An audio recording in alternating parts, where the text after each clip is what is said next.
আসসালামু আলাইকুম ওয়া রাহমাতুল্লাহি ওয়া বারাকাতুহু বিসমিল্লাহ ওয়াল হামদুলিল্লাহ ওয়াস সালাতু ওয়াস সালামু আলা রাসূলিল্লাহ ওয়া বা'দ। ইসলামের পঞ্চস্তম্ভ হজ, যা সামর্থ্যবান ব্যক্তির উপর আদায় করা ফরজ করে দেয়া হয়েছে। হজের গুরুত্ব যেমন অপরিসীম, ফজিলত তেমনই সীমাহীন। পৃথিবীতে যত নেক আমল আছে তোর মধ্যে হজ শ্রেষ্ঠতম। রাসূলুল্লাহ সাল্লাল্লাহু আলাইহি ওয়াসাল্লাম অন্য সকল আমলের উপর হজের মর্যাদাকে পূর্ব ও পশ্চিম দিগন্তের দূরত্বের সাথে তুলনা করেছেন। আল্লাহর সন্তুষ্টির উদ্দেশ্যে হজ পালনকারীকে গুনাহমুক্ত নবজাতকের ন্যায় বলা হয়েছে। কবুল হজ্জের প্রতিদান বা পুরস্কার জান্নাত বই আর কিছুই নয়। বিশ্ব মুসলিম উম্মার একত্রিত হওয়ার শ্রেষ্ঠতম মাধ্যম পবিত্র এই হজ। মহা ফজিলতপূর্ণ ও মর্যাদাপূর্ণ এই হজের প্রতিটি কর্ম সম্পাদনের জন্য রয়েছে সুন্দর ও সুষ্ঠু সুনির্দিষ্ট কিছু নিয়ম ও পদ্ধতি। কেননা নবীজি সাল্লাল্লাহু আলাইহি ওয়াসাল্লাম বলেছেন, খুযু আন্নী মানাসিকাকুম, তোমরা হজের বিধানগুলি আমার কাছ থেকে গ্রহণ করো। আর তাই দরকার প্রশিক্ষণ ও অনুশীলনের।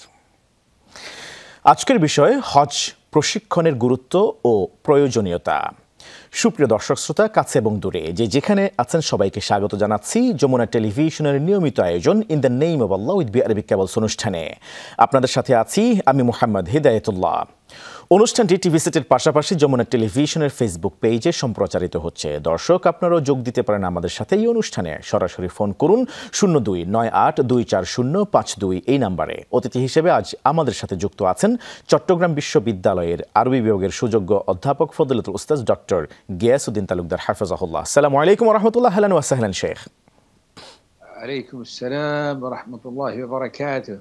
ফজিলত শেখ, কেমন আছেন? জি আলহামদুলিল্লাহ, আল্লাহ তাআলা ভালো রেখেছেন। একটি গুরুত্বপূর্ণ ইবাদতকে সম্পাদনের লক্ষ্যে যখন চারদিকে হাজার হাজার বা লক্ষ লক্ষ মুসল্লি ইমানদাররা অপেক্ষারত মুখিয়ে আছেন, সেই মুহূর্তে আমরা আপনার কাছ থেকে আজকে গুরুত্বপূর্ণ কিছু নির্দেশনা জানবার চেষ্টা করব।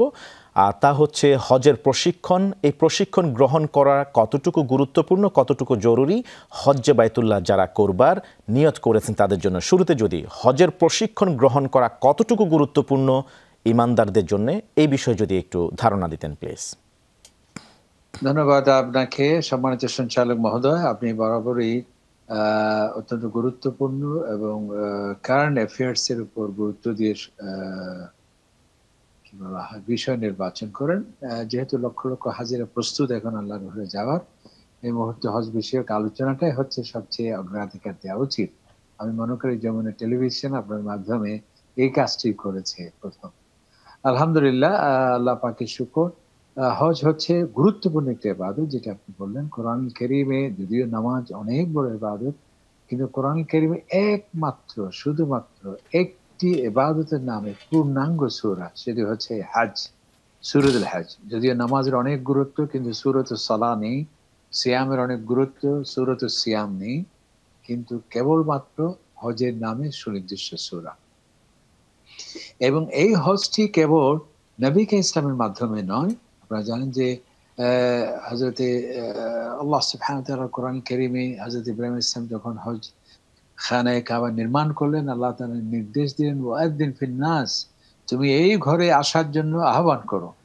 ইয়াতুকা রিজালা, পায়ে হেঁটে আসবে, যারা কাছে আছে যারা দূরে আছে আরোহের মাধ্যমে আসবে।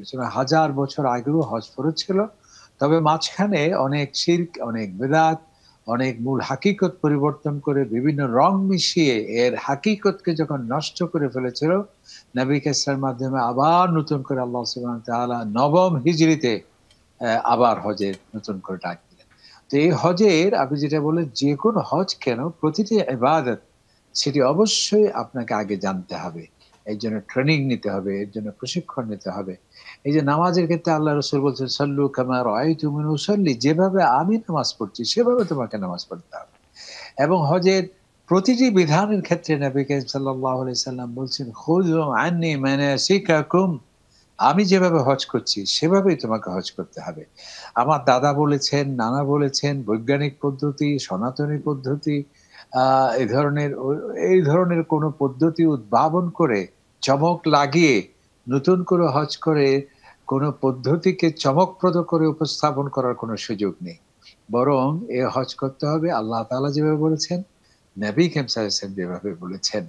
এই জন্য আমরা দেখতে পাই যে সর্বপ্রথম হজ যখন ফরজ হয়েছে, আল্লাহ রসুল নিজেই তো যেতে পারতেন, তিনি নিজে যাননি। বরং এটাকে যখন আমরা একটা বড় প্রকল্প, যখন একটা উদ্যোগ গ্রহণ করি, তখন একটা পাইলট প্রজেক্ট গ্রহণ করা হয়, পরীক্ষামূলক। নবী করিম সাল্লাল্লাহু আলাইহি ওয়াসাল্লামের যে কোনো ইবাদত আর পরীক্ষামূলক হয় না।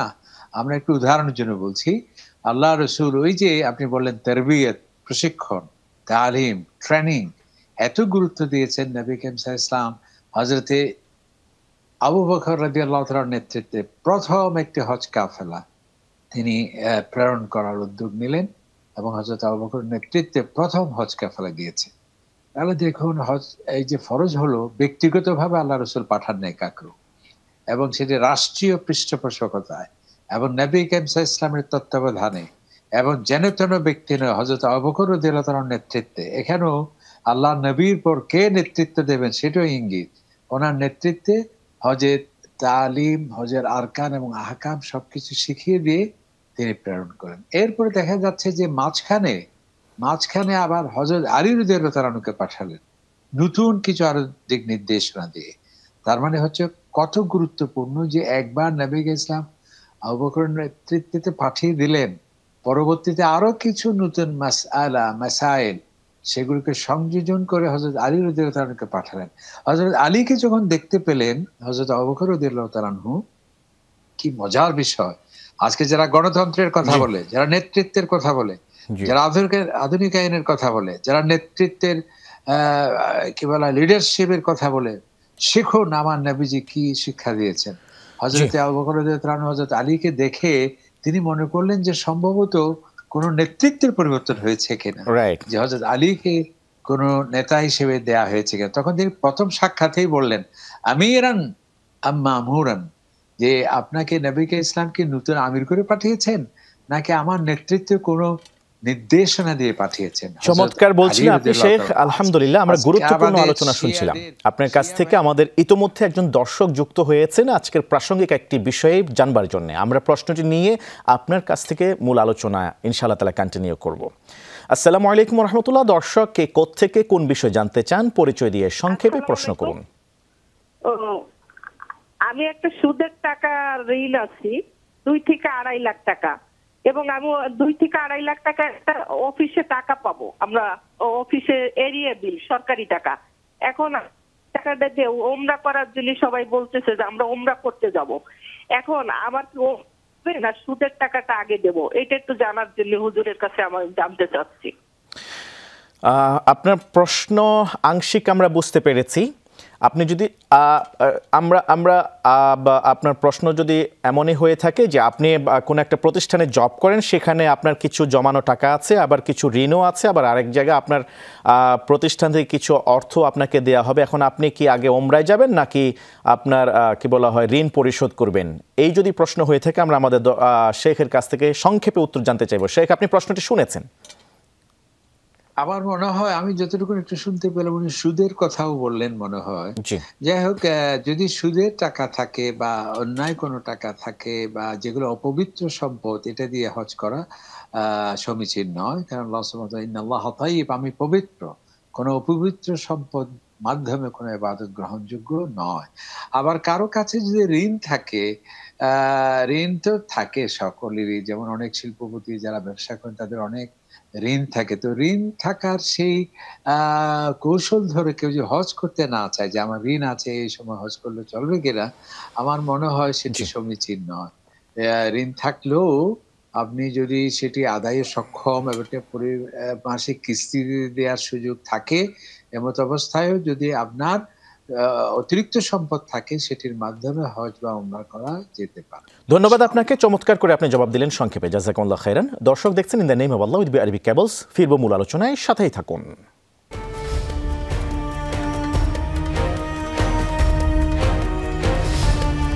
আসসালামু আলাইকুম ওয়া রাহমাতুল্লাহি ওয়া বারাকাতুহু। স্বাগত আরও একবারের মতো। দর্শক শ্রোতা দেখছেন in the name of Allah with Arabic cables. আজকের বিষয় হজ প্রশিক্ষণের গুরুত্ব ও প্রয়োজনীয়তা। গুরুত্বপূর্ণ আলোচনায় আমাদের সাথে আছেন ফজলতুল উস্তাজ প্রফেসর ডক্টর গিয়াসউদ্দিন তালুকদার হাফেজাহুল্লাহ।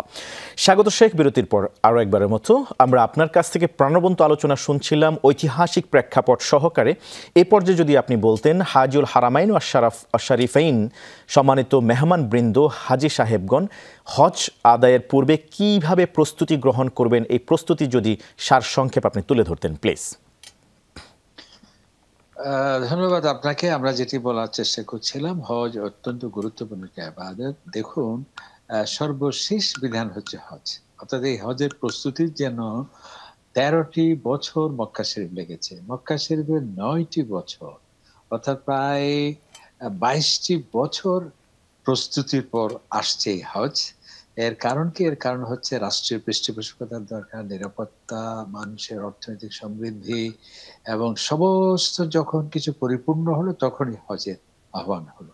তো এই হজের যাওয়ার আগে যে সমস্ত জিনিসগুলোর প্রতি আমাদের অত্যন্ত খেয়াল রাখা দরকার, সেটা হলো, 1 নম্বর হচ্ছে এখলাস।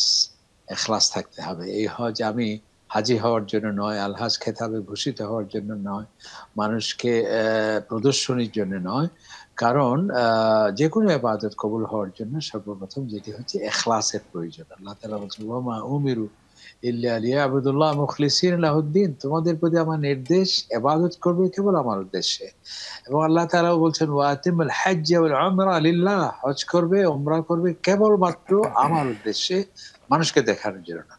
দ্বিতীয় নম্বর হচ্ছে হজের আরেকটি, যেটি একটু আগে আমরা যেটা বললাম, হজ যেহেতু একটা শারীরিক ইবাদত এবং আর্থিক ইবাদত, এই হজের যাবতীয় অর্থ যাতে পবিত্র হয়, কোনো অপবিত্র, কোনো সুদ, ঘুষ, অনৈতিকভাবে উপার্জিত কোনো সম্পদ যাতে এখানে না আসে।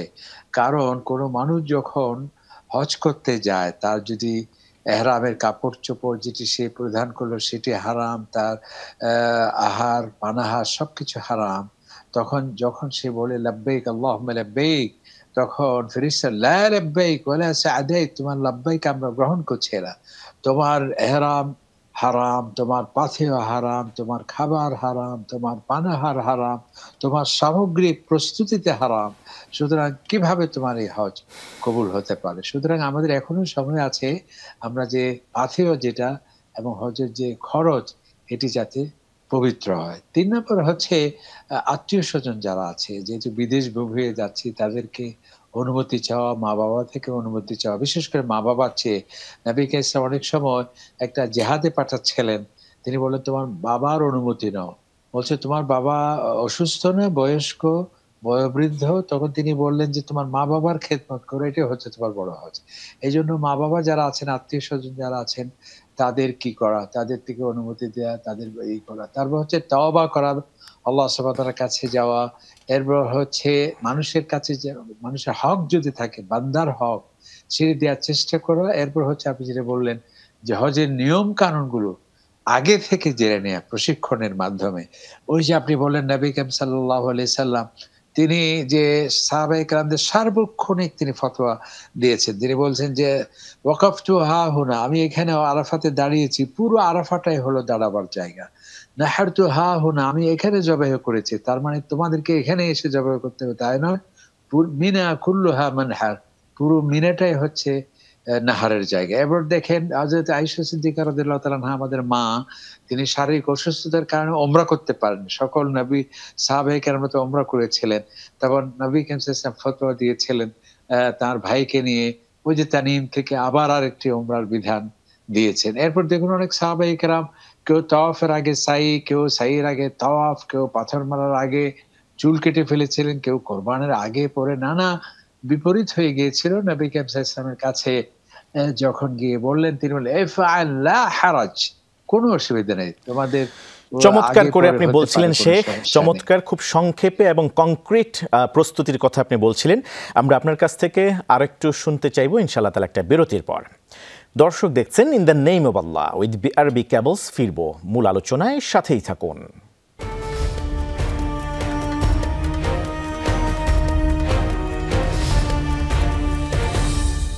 আসসালামু আলাইকুম ওয়া রাহমাতুল্লাহি ওয়া বারাকাতুহু। আবারও স্বাগত প্রিয় দর্শক শ্রোতা, দেখছেন in the name of Allah with BRB cables. আজকের বিষয় হজ প্রশিক্ষণের গুরুত্ব ও প্রয়োজনীয়তা। আলোচনায় আছেন ফজিলাতুল উস্তাজ প্রফেসর ডক্টর মোহাম্মদ গিয়াসউদ্দিন তালুকদার হাফেজাহুল্লাহ। স্বাগত শেখ, আরও একবার মতো আপনাকে। আমরা আলোচনা শুনছিলাম আপনার কাছ থেকে শারীরিক, মানসিক এবং আর্থিক সার্বিক প্রস্তুতির কথা আপনি জানাচ্ছিলেন হাজী সাহেবদের জন্য। বাকি আলোচনা যদি কমপ্লিট করতেন প্লিজ। ধন্যবাদ আমাদের মুফতি হেদায়েতুল্লাহ মহোদয়। আসলে আমি কিছুটা অসুস্থতা বোধ করছি, আলহামদুলিল্লাহ আলা কুল্লি হাল। আমি প্রায় 2 দিন ক্লিনিকে ছিলাম, আজকে আসলাম। তো আলহামদুলিল্লাহ আমরা হজের যে কথাগুলো বললাম, আমাদেরকে হজের যাবতীয় মাসাইলগুলো পুঙ্খানুপুঙ্খভাবে জানতে হবে, যাতে কোনো ধরনের কি না হয়, সংযোজন বিয়োজনের মাধ্যমে আমাদের হজ যাতে নষ্ট না হয়। আমাদের ইখলাস থাকতে হবে, আমাদের অর্থ পবিত্র হতে হবে, আমাদের বান্দার হক যদি থাকে আদায় করতে হবে, এবং হজের ফরজ এবং যেগুলো সুন্নাহ এবং মুস্তাহাব ওয়াজিব এগুলো আমাদেরকে ভালো করে জানতে হবে। এবং আরেকটি গুরুত্বপূর্ণ একটি বিষয়, সেটা হচ্ছে আল্লাহ তাআলা হজের কথা যেখানেই বলেছেন, ফামান ফারাদা ফীহিন্নাল হজ্জ ফালা রাফাত ওয়ালা ফুসুক ওয়ালা জিদাল। তোমরা যখন হজের নিয়ত করবে, কোনো ধরনের পাপাচার, অনাচার এবং কোনো ঝগড়া বিভেদে যাতে তোমরা লিপ্ত না হও। কারণ কি, বহু মানুষের সমাবেশ, লক্ষ লক্ষ মানুষের সমাবেশ, সেখানে কৃষ্ণাঙ্গ, সেখানে শ্বেতাঙ্গ, সেখানে ভিন্ন ভাষার ভিন্ন দেশের লোক, যাতে আইন শৃঙ্খলা ল অ্যান্ড অর্ডার থাকে, কোনো মানুষের মধ্যে যাতে কোনো একটা বিষয় নিয়ে ঝগড়া না হয়। বারবার কিন্তু হজ ফরজ হলে পরে, হজ নিয়ত করলে পরে এটি আল্লাহ তাআলা বারবার বলেছে। এমনকি নবী করিম সাল্লাল্লাহু আলাইহি ওয়াসাল্লাম বলেছেন, যে ব্যক্তি হজ করলো ওয়ালাম ইয়ারফুত, সে মক্কা এবং মদিনা সবচেয়ে পবিত্রতম স্থান, যেখানে একটি রাকাত নামাজ পড়লে 1 লক্ষ রাকাতের সওয়াব, একটি খতম করলে 1 লক্ষ খতমের সওয়াব, সেই জায়গায় কোনো পাপাচার অনাচার যাতে সে না করে, ওয়ালাম ইজাদিল, এবং কোনো ঝগড়া করলো না, তাহলে তার সওয়াব হবে এমন যেন সদ্য ভূমিষ্ঠ নবজাতকের মতো নিষ্পাপ ব্যক্তি যেমন কোনো গুনাহ থাকে না, ঠিক তেমনি তার কোনো গুনাহ থাকে না। হজ এমন একটি বড় ইবাদত, আমরা যদি কোনো রাজার মেহমান হতে পারি, কি গৌরব বোধ করি। আমরা যদি বঙ্গভবনে দাওয়াত পাই, কি আমার গৌরব এবং অহংকার। আল্লাহ রসুল বলছেন, যে ব্যক্তি হজে গেল, হজ এবং আল হুজ্জাজুল উম্মার ওয়াফদুল্লাহ, সে আল্লাহর মেহমান, ইনদাউহু আজাবাহু, সে যা চাইবে তা দেবেন। ওয়াইন ইস্তাগফারুহু, এবং অতীত জীবনে যা সে গুনাহ করেছে, এই গুনাহের জন্য যে সে লজ্জিত হয়, অনুতপ্ত হয়, আল্লাহ তাআলার কাছে ক্ষমা চায়, সে ক্ষমা করে দেবে। আল্লাহ পাক সুবহানাহু ওয়া তাআলা আরাফাতের ময়দানে যখন হাজিরা ইহরাম পরে, আমরা ধুলি মিশ্রিত বদনে, উস্কো খুস্কো চুলে, অনেকটা পাগল পারা হয়ে যখন সে দোয়া করে, আল্লাহ তাআলা ফেরেশতাদেরকে বলে, দেখো এ আমার ফেরেশতারা, তোমরা ভেটো দিয়েছিলে তাদেরকে সৃষ্টি করার ক্ষেত্রে, আজকে দেখো তারা আমাকে না দেখে, আমার যে আবেগ, তারা জান্নাত দেখেনি সে পাওয়ার জন্য কি আকাঙ্ক্ষা, জাহান্নাম দেখেনি কি ভয়, তাদের সমস্ত আত্মীয় স্বজনকে ফেলে নিজের সমস্ত ব্যক্তিত্বকে ছুটে দিয়ে আমার মহব্বতে কিভাবে মাতোয়ারা। অনেক অনেক ধন্যবাদ শেখ, চমৎকার আলোচনা আপনি করেছেন। আজকে হজের পূর্ব প্রস্তুতিমূলক বেশ কিছু কথা বলেছেন, জাযাকাল্লাহ খাইরান। আপনি অসুস্থতা বোধ করছেন, এর জন্য দোয়া করে রাব্বি কারীমের কাছে আল্লাহ তাআলা আপনাকে শিফায়ে আজিলা কামিলা নসিব করুন। জাযাকুমুল্লাহ খাইরান। হজ আদায়ের মাধ্যমে আল্লাহর সন্তুষ্টি ও বিশেষ মর্যাদা লাভ করা সম্ভব, তাই প্রত্যেকের হজ পালন করা উচিত। আয়েশা রাদিয়াল্লাহু তাআলা আনহা হজ্জের বিধান জানার পর কখনো তিনি হজ ত্যাগ করেননি। হজের উদ্দেশ্যে বাড়ি থেকে বের হওয়ার পর থেকে শুরু করে এর কার্যাবলী সম্পাদন করে বাড়ি ফেরা পর্যন্ত প্রতিটি পদক্ষেপে রয়েছে পৃথক পৃথক ফজিলত ও মর্যাদা। রাসূলুল্লাহ সাল্লাল্লাহু আলাইহি ওয়াসাল্লাম আয়েশা সিদ্দিকাকে লক্ষ্য করে বলেছিলেন, ইন্না লাকি মিনাল আজরি আলা কদরি নাসাবিকি ওয়া মানফাকাতিকি, তোমার কষ্ট ও খরচের পরিমাণের উপর তোমার সওয়াব প্রাপ্তি নির্ভর করবে। সুতরাং আমাদের উচিত হজ সম্পর্কে ভালোভাবে জেনে শুনে এই গুরুত্বপূর্ণ ইবাদতটি সম্পন্ন করা। আল্লাহ সুবহানাহু ওয়া তাআলা আমাদের সকলকে এর গুরুত্ব, মর্যাদা, ফজিলত বুঝে তদানুযায়ী আমল করার তৌফিক দান করুন, আমিন। প্রিয় দর্শক শ্রোতা, in the name of Allah with BRB cables আজকের মতো এখানে শেষ করছি। আগামী পর্ব দেখার উদ্যত আহ্বান জানাচ্ছি আমি মোহাম্মদ হেদায়েতুল্লাহ। ততক্ষণ পর্যন্ত ভালো থাকুন, সুস্থ। ওয়াসসালামু আলাইকুম ওয়া রাহমাতুল্লাহি ওয়া বারাকাতুহু।